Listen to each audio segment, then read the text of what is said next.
Assalamualaikum warahmatullahi wabarakatuh.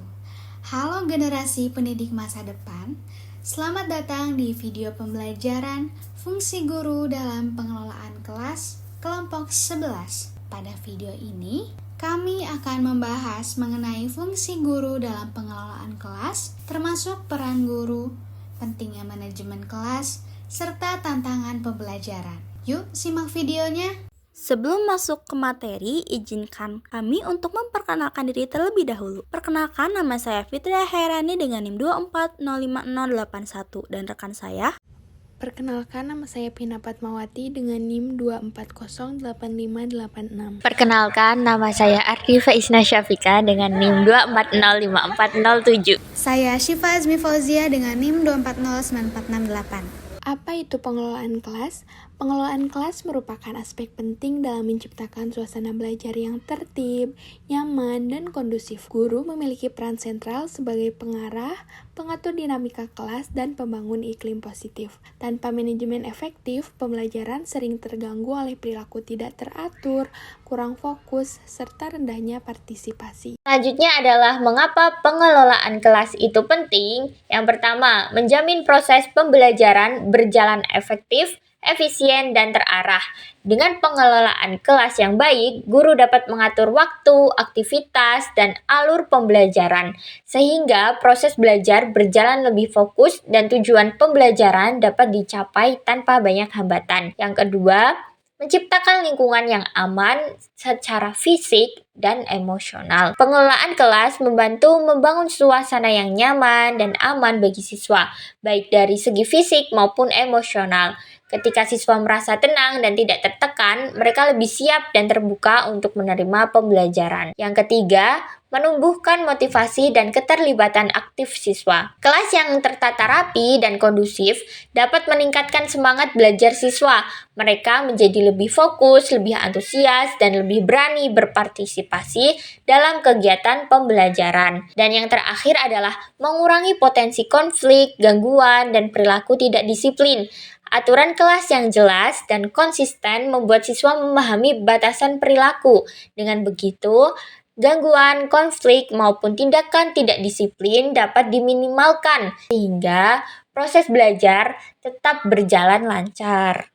Di sini saya akan menjelaskan mengenai peran utama guru. Yang pertama itu guru sebagai pemimpin atau leader. Nah, guru sebagai pemimpin harus mengarahkan siswa menuju tujuan pembelajaran dan juga membangun wibawa positif bukan otoriter, serta menjadi teladan dalam sikap, kedisiplinan, komunikasi, dan etika. Guru juga harus menginspirasi dan mempengaruhi siswa secara positif dan membentuk budaya kelas yang saling menghormati. Contoh implementasinya itu yang pertama menyampaikan aturan dengan jelas dan konsisten, yang kedua memberikan contoh perilaku baik, yang ketiga menunjukkan integritas, ketegasan, dan empati. Yang kedua ada peran guru sebagai perencana atau pengelola. Guru sebagai perencana atau pengelola itu harus merencanakan aktivitas pembelajaran yang struktur, lalu menyusun tata ruang kelas yang mendukung fokus belajar, serta mengatur waktu, kelompok belajar, dan alur kegiatan. Guru juga harus mengelola sumber belajar dan teknologi, juga menentukan strategi mengatasi potensi hambatan belajar. Contoh implementasinya yaitu yang pertama, guru harus menyusun RPP dan skenario pembelajaran. Yang kedua, menempatkan posisi meja untuk interaksi efektif. Yang ketiga, menentukan durasi kegiatan. Dan yang terakhir, membuat aturan main belajar bersama. Peran guru yang ketiga itu adalah sebagai fasilitator dan mediator. Peran guru sebagai fasilitator yaitu guru harus menghadirkan pembelajaran aktif dan kolaboratif. Lalu guru harus memberikan ruang siswa untuk bertanya dan berpendapat. Dan juga guru harus menghadirkan sumber belajar variatif.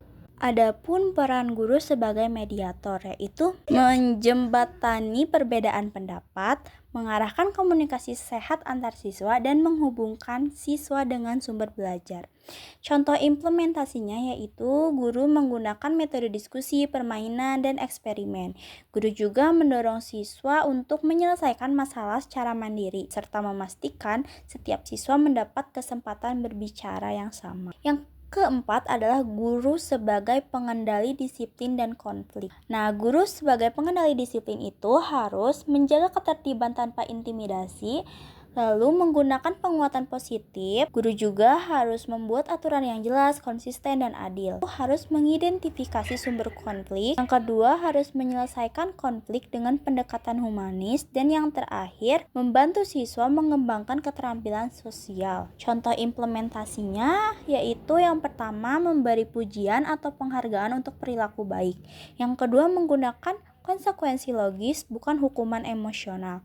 Yang ketiga, menengahi perselisihan antar siswa. Lalu yang kelima itu guru sebagai evaluator dan reflektor. Guru sebagai evaluator itu harus menilai perkembangan akademik dan perilaku siswa. Nah, guru juga harus memberikan umpan balik konstruktif. Lalu guru sebagai reflektor itu guru harus merefleksi proses mengajar, mengidentifikasi perbaikan strategi, dan melakukan evaluasi rutin untuk inovasi pembelajaran. Contoh implementasinya yaitu memberikan catatan perkembangan siswa, menggunakan rubrik penilaian karakter, melakukan refleksi harian atau mingguan, dan yang terakhir menyesuaikan metode berdasarkan hasil evaluasi. Selanjutnya, iklim kelas positif merupakan kondisi lingkungan belajar yang membuat peserta didik merasa aman, nyaman, dan dihargai. Suasana ini sangat penting karena dapat mempengaruhi motivasi, keberanian siswa dalam berpendapat, serta kualitas interaksi selama pembelajaran. Beberapa hal penting yang menjadi ciri iklim kelas positif antara lain: pertama, adanya hubungan guru dan siswa yang hangat serta inklusif. Guru tidak hanya menyampaikan materi, tetapi juga menunjukkan empati dan memberikan dukungan kepada siswa.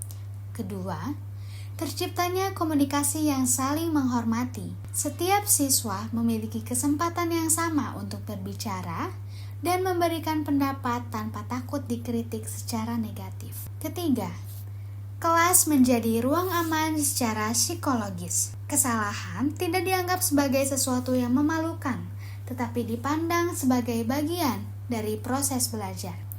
Keempat, siswa merasa dihargai dan didengarkan. Apresiasi sederhana dari guru dapat memberikan pengaruh signifikan terhadap kepercayaan diri dan kenyamanan siswa. Dan yang terakhir, iklim kelas positif membantu menumbuhkan karakter, kemandirian, serta tanggung jawab siswa. Jadi, pembelajaran bukan hanya soal pengetahuan, tetapi juga pembentukan pribadi.